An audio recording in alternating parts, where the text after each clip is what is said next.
Bismillahirrahmanirrahim. Assalamualaikum warahmatullahi wabarakatuh. Alhamdulillahirabbil alamin wa bihi nasta'in wa ala umuri dunya waddin wa ala alihi wa sahbihi ajma'in. Amma ba'du. Alhamdulillah, segala puji bagi Allah yang telah memberikan kita nikmat iman, Islam, serta kesehatan sehingga kita bisa menjalani segala aktivitas seperti biasanya. Alhamdulillah. Lalu, salawat serta salam, mari kita junjungkan kepada baginda Nabi Muhammad Sallallahu Alaihi Wasallam. Semoga kelak kita semua bisa mendapatkan syafaat dari beliau. Amin amin ya rabbal alamin. Kepada yang terhormat Ibu Nisrina selaku dosen pengampu dari mata kuliah Fikih Muamalat, kami mengucapkan terima kasih kepada Ibu atas waktu dan ilmunya. Semoga Ibu senantiasa selalu dalam lindungan Allah Subhanahu wa taala, sehat walafiat dan selalu mendapatkan limpahan rahmat serta keberkahan dari Allah Subhanahu wa taala. Amin amin ya rabbal alamin. Perkenalkan, kami dari kelompok 10 yang beranggotakan 4 orang, yaitu ada Fathia Hanifah, Seftiani Nurul Nisa Az-Zahra, lalu ada Lailatul Sa'adah, dan yang terakhir ada saya sendiri Muhammad Fikri sebagai moderator. Kali ini kami kelompok 10 akan membawakan materi yang berjudul Akad Ijarah dan Ijarah Muntahiyah Bitamlik atau sering disingkat IMBT. Langsung saja ke materi pertama. Materi pertama yaitu tentang pengertian dari IMBT. Nah, materi ini akan dibawakan oleh saudari Fathia Hanifah. Kepada Fathia Hanifah dipersilakan. Baik, terima kasih moderator. Di sini saya akan menjelaskan mengenai pengertian akad IMBT. Jadi, ijarah muntahiyah bi'al tamlik atau financial leasing with purchase option atau akad sewa menyewa yang berakhir dengan kepemilikan, ini pada dasarnya tidak terdapat di kalangan fuqaha terdahulu. Untuk mencari definisinya, jadi kita harus mengurai kata yang terkandung di dalamnya. Lalu baru kita dapat menyimpulkan definisi secara keseluruhan.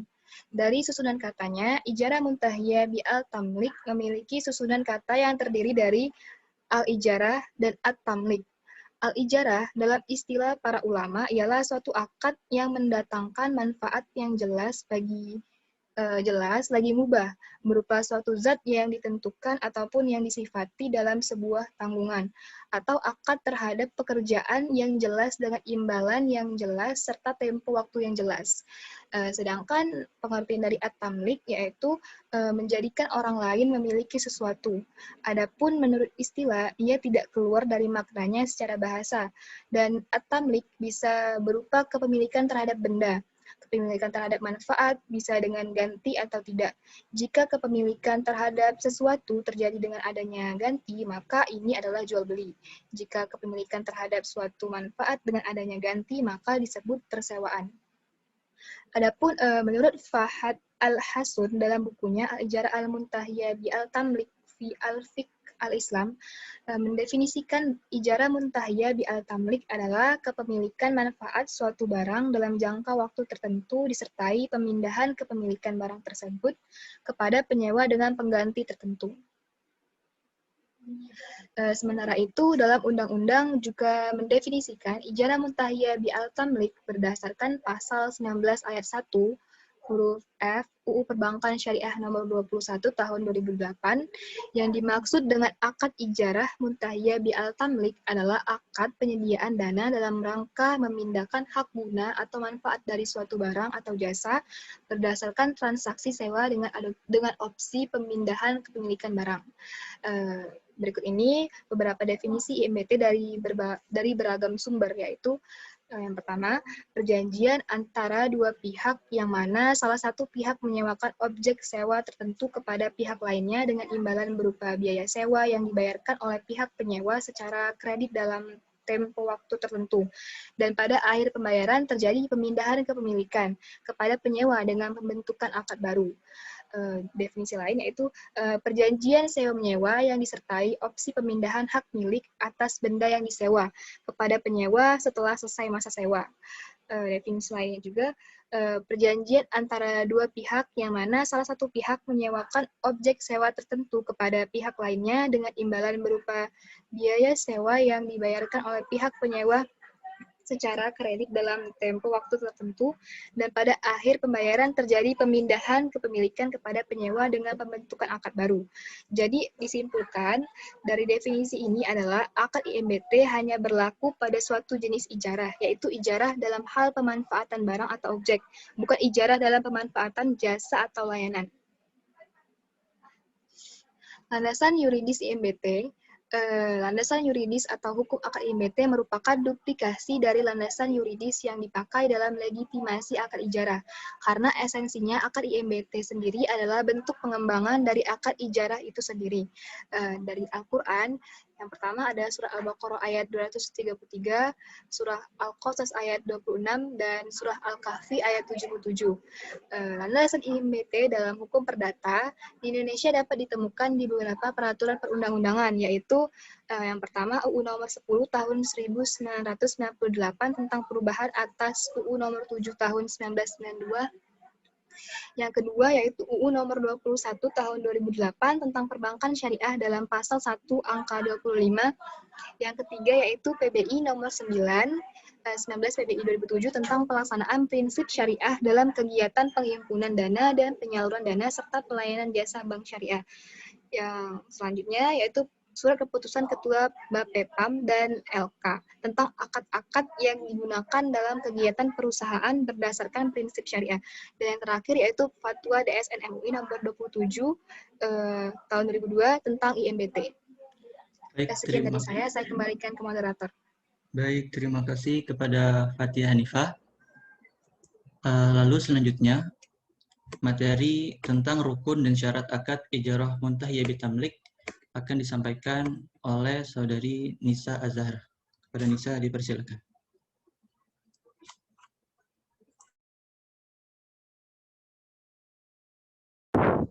Baiklah, terima kasih moderator. Selanjutnya, saya akan memaparkan materi mengenai rukun dan syarat akad ijarah muntahiyah bitamlik. Yang pertama ada rukunnya, yaitu penyewa atau mustajir, yaitu pihak yang menyewa objek sewa. Dalam perbankan, penyewa adalah nasabah. Yang kedua, pemilik barang atau muajir, yaitu pemilik barang yang digunakan sebagai objek sewa. Yang ketiga, barang atau objek sewa ma'jur adalah barang yang disewakan. Yang keempat, harga sewa atau manfaat sewa ujrah adalah manfaat atau imbalan yang diterima oleh muajir. Dan yang kelima, ijab qabul adalah serah terima barang. Selanjutnya ada syarat. Yang pertama, adanya kerelaan dari pihak yang melaksanakan akad. Yang kedua, ma'jur, memiliki manfaat dan manfaatnya dibenarkan dalam Islam, dapat dinilai atau diperhitungkan, dan manfaat atas transaksi ijarah muntahiyah bitamlik harus diberikan oleh mustajir kepada muajir. Di samping ketentuan yang berlaku untuk ijarah, untuk kegiatan penyaluran dana dalam bentuk pembiayaan atas dasar ijarah muntahiyah bitamlik, berlaku pula persyaratan paling kurang sebagai berikut. Yang pertama, bank sebagai pemilih objek sewa bertindak sebagai pemberi janji wa'ad untuk memberi opsi pengalihan kepemilikan atau hak penguasaan objek sewa kepada nasabah penyewa sesuai kesepakatan. Lalu yang kedua, bank hanya dapat memberi janji atau wa'ad untuk mengalihkan kepemilikan atau hak penguasaan objek sewa setelah objek sewa secara prinsip dimiliki oleh bank. Lalu, bank dan nasabah harus menuangkan kesepakatan adanya opsi pengalihan kepemilikan atau penguasaan objek sewa dalam bentuk tertulis. Kemudian, pelaksanaan pengalihan kepemilikan atau penguasaan objek sewa dapat dilakukan setelah masa sewa disepakati. Setelah masa sewa disepakati oleh bank dan nasabah penyewa. Lalu yang terakhir, dalam hal nasabah, penyewa mengambil opsi pengalihan kepemilikan atau hak penguasaan objek sewa. Maka bank wajib mengalihkan kepemilikan atau hak penguasaan objek sewa kepada nasabah yang dilakukan pada saat tertentu dalam periode atau akhir periode pembiayaan atas dasar akad ijarah muntahiyah bil tamlik. Ijarah muntahiyah bil tamlik dalam bank syariah umumnya melalui tahapan-tahapan sebagai berikut. Yang pertama, nasabah menjelaskan kepada bank bahwa suatu saat di tengah atau di akhir periode ijarah ia ingin memiliki. Yang kedua, setelah melakukan penelitian, bank setuju akan menyewakan aset itu kepada nasabah. Yang ketiga, apabila bank setuju, bank terlebih dahulu memiliki aset tersebut. Yang keempat, bank membeli atau menyewa aset yang dibutuhkan nasabah. Yang kelima, bank membuat perjanjian ijarah dengan nasabah untuk jangka waktu tertentu dan menyerahkan aset itu untuk dimanfaatkan. Yang keenam, nasabah membayar sewa setiap bulan yang jumlahnya sesuai dengan kesepakatan. Yang ketujuh, bank melakukan penyusutan terhadap aset atau biaya penyusutan dibebankan kepada laporan laba dan rugi. Yang kedelapan, di tengah atau di akhir masa sewa, bank dan nasabah dapat melakukan pemindahan kepemilikan aset tersebut secara jual beli cicilan. Yang sembilan, jika pemindahan kepemilikan di akhir masa sewa, akadnya dilakukan secara hibah. Sekian dari saya kembalikan lagi kepada moderator. Baik, terima kasih kepada Nisa. Lalu selanjutnya materi tentang aplikasi pada akad IMBT, lalu perbedaan ijarah muntahiyah bil tamlik dengan leasing, dan dasar hukum ijarah akan disampaikan oleh saudari Lailatul Sa'adah. Kepada Lailatul Sa'adah dipersilakan.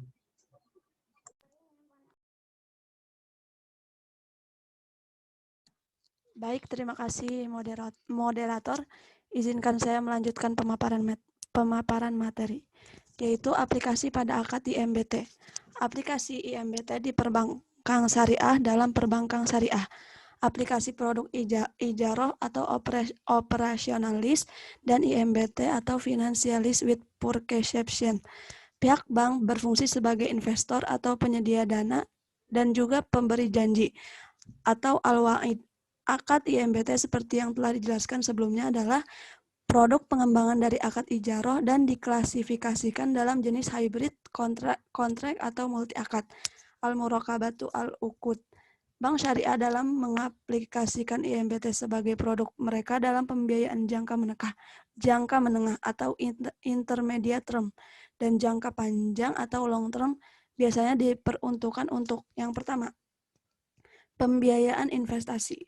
Dalam hal ini, bank menyalurkan pembiayaan untuk pengadaan barang-barang modal produktif seperti mesin. Yang kedua, pembiayaan konsumer, seperti pembelian rumah, mobil, dan lain-lain. Standar operasional bank-bank syariah dalam mengoperasikan produk-produk mereka pada dasarnya tetap harus mengacu kepada standar baku yang diregulasikan dalam peraturan perundang-undangan dan fatwa DSN MUI. Aplikasi IMBT dalam perbankan syariah berupa pertama yaitu pembiayaan investasi seperti pembiayaan barang-barang modal seperti mesin-mesin. Yang kedua yaitu pembiayaan konsumer seperti untuk pembelian mobil, rumah, dan sebagainya. Selanjutnya yaitu perbedaan ijarah muntahiyah bil tamlik dengan leasing. IMBT yang pertama yaitu aset selama masa, sedangkan leasing aset langsing. Yang kedua yaitu IMBT sewa adalah milik bank atau mukjir, sedangkan leasing dicacatkan atas nama nasabah. Yang ketiga, IMBT perjanjian menggunakan akad ijarah dengan wa'ad untuk jual beli atau hibah yang akan ditandatangani setelah ijarah berakhir atau jika nasabah menghendaki. Sedangkan leasing, sewa dan jual beli menjadi satu kesatuan dalam satu perjanjian. Yang terakhir, IMBT perpindahan kepemilikan menggunakan jual beli dan hibah. Perpindahan kepemilikan dilaksanakan setelah masa ijarah selesai. Sedangkan leasing, perpindahan kepemilikan menggunakan jual beli. Perpindahan kepemilikan diakui setelah seluruh pembayaran sewa diselesaikan. Selanjutnya yaitu dasar hukum ijarah. Ijarah sebagai suatu transaksi yang sifatnya saling tolong-menolong mempunyai landasan yang kuat dalam Al-Quran dan hadis. Adapun yang menjadi dasar hukum ijarah adalah Al-Quran. Yang pertama itu Quran Surat Al-Zukhruf ayat 32, yang artinya, apakah mereka yang membagi-bagikan rahmat Tuhanmu? Kami telah menentukan antara mereka penghidupan mereka dalam kehidupan dunia, dan kami telah meninggikan sebagian mereka atas sebagian yang lain beberapa derajat, agar sebagian mereka dapat mempergunakan sebagian yang lain. Dan rahmat Tuhanmu lebih baik daripada apa yang mereka kumpulkan. Yang kedua yaitu Quran Surat Al-Baqarah ayat 233. Dan jika kalian ingin anakmu disusukan oleh orang lain, tidak dosa bagimu apabila kalian memberikan pembayaran menurut yang patut.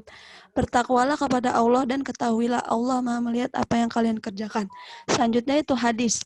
Hadis riwayat Ibnu Majah dari Abdullah bin Umar bahwa Rasulullah SAW bersabda, berikanlah upah kepada pekerja sebelum keringatnya kering. Selanjutnya hadis riwayat Abdul Razak dari Abu Hurairah bahwa Rasulullah SAW bersabda, apabila kamu mengangkat pekerja, maka beritahukanlah upahnya. Selanjutnya itu ijma. Ulama ini tentang kebolehan melakukan akad sewa menyewa. Yang terakhir yaitu kaidah fikih. Yang pertama, pada dasarnya semua bentuk muamalah boleh dilakukan kecuali ada dalil yang mengharamkannya. Yang kedua yaitu menghindarkan mafsadat atau kerusakan atau bahaya harus didahulukan atas mendatangkan kemaslahatannya. Sekian dari saya kembalikan kepada moderator. Baik, terima kasih Laila. Lalu selanjutnya materi tentang bentuk-bentuk ijarah muntahiyah bitamlik.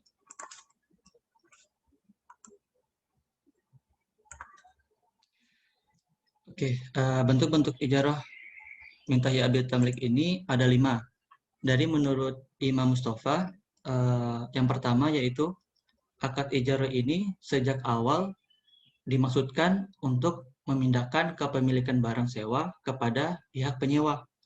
Jadi bentuk pertama ini tuh si penyewanya mau menyewakan barang kepada yang menyewa.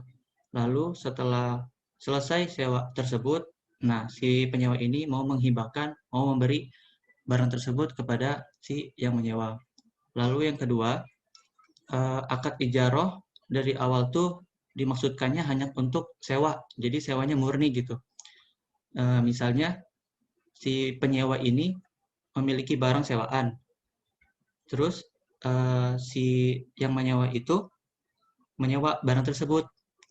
Nah setelah itu dia nggak bisa tuh beli barang tersebut atau memiliki barang tersebut.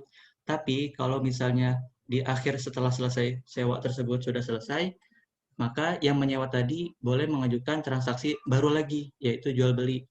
Baru terjadi kesepakatan kepemilikan barang menjadi punya si yang menyewa. Lalu yang ketiga, akad ijarah ini sama untuk sewa barang juga. Jadi saat akad itu pihak penyewa dan pemberi sewanya itu buat janji untuk melakukan akad jual beli barang objek sewa gitu. Jadi kalau misalnya udah sewa nih, terus udah ditentuin kapannya, harganya sampai lunas, nah baru si penyewa sama yang nyewa tadi melakukan akad jual beli. Tapi akadnya ini udah dari awal pas saat menyewa. Kalau nanti tuh pas setelah akhir mau jual beli gitu. Kalau yang bentuk kedua tadi enggak. Kalau yang kedua tadi nyewa aja, ternyata pengen baru dia melakukan jual belinya. Kalau yang ketiga bentuknya beda. Dia melakukan sewa dulu plus ada perjanjian mau beli barang ini nanti gitu. Lalu berikutnya yang keempat, akad ijarah ini dimaksudkan untuk sewa suatu barang. Nah, pada saat akad, pihak penyewa dan pemberi sewa membuat perjanjian yang mengikat untuk melakukan hibah barang objek sewa. Jadi si pemberi sewa itu mau menghibahkan barang tersebut setelah selesai dari sewa menyewa.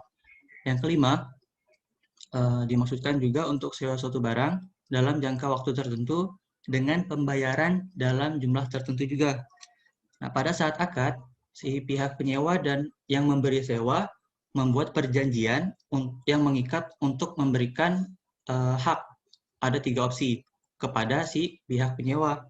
Yang pertama, pihak penyewa itu menjadi pemilik dengan pembayaran sejumlah uang yang telah diangsurkan bersamaan dengan angsuran uang sewa. Nah, pelaksanaannya perjanjian pembayaran ini dilakukan sejak awal. Pembayaran uang pengganti perpindahan kepemilikan juga dilakukan sejak pembayaran angsuran pertama. Lalu opsi kedua, memperpanjang masa sewanya. Yang ketiga, pihak penyewa mengembalikan barang sewaan kepada pemberi sewa. Nah, itu bentuk-bentuk dari ijarah muntahiyah bitamlik. Lalu selanjutnya saya simpulkan dari materi al-ijarah al-muntahiyah bitamlik ini, al-ijarah itu kan memiliki arti akad sewa menyewa antara pemilik objek yang punya barangnya dengan penyewa yang mau menyewa barangnya untuk mendapatkan imbalan atas objek sewa yang disewakannya dengan opsi perpindahan hak milik objek sewa pada saat tertentu sesuai dengan akad sewanya. Nah, tadi rukunnya juga ada 3, kalau disimpulin itu ada sigat ijarah, ada akad, ada ijab kabulnya gitu. Jadi saat mau melakukan ijarah itu harus ada akadnya. Lalu ada pihak-pihak yang berakad. Tadi pemberi sewa, penyewa, atau pengguna jasanya. Yang ketiga, objek dari akad ijarah tersebut. Misalnya manfaat barang tersebut, apa yang disewakan, bisa dinilai barang tersebutnya. Lalu ketentuan syariah dari IMBT itu yang pertama, pihak yang melakukan ijarah muntahiyah bitamlik itu harus melaksanakan akad ijarah terlebih dahulu. Kalau nggak ada akad, itu nggak boleh. Lalu yang kedua, apabila janji itu ingin dilaksanakan, maka harus ada akad pemindahan kepemilikan yang dilakukan setelah masa ijarah. Selesai aset ijarah telah diserahkan kepada pemberi sewa. Jadi setelah sewa menyewa, barang tersebut menjadi pemilik yang menyewa tadi. Nah, perpindahan kepemilikannya itu bisa dilakukan melalui yang pertama hibah, yang kedua penjualan setelah akhir masa akadnya, ketiga penjualan sebelum akhir masa akad, yang terakhir penjualan secara bertahap. Nah, itu bisa perpindahan kepemilikan itu bisa lewat 4 tadi. Itu saja yang bisa kami sampaikan. Terima kasih kepada teman-teman yang telah menonton video ini. Semoga bermanfaat ilmunya, semoga berkah ilmunya. Kami kelompok 10 meminta maaf apabila ada kesalahan dari kami, baik perkataan atau penjelasannya. Mohon dibukakan pintu maaf yang sebesar-besarnya. Terima kasih. Kami tutup materi kali ini. Billahi wa taufiq wal hidayah. Wassalamualaikum warahmatullahi wabarakatuh.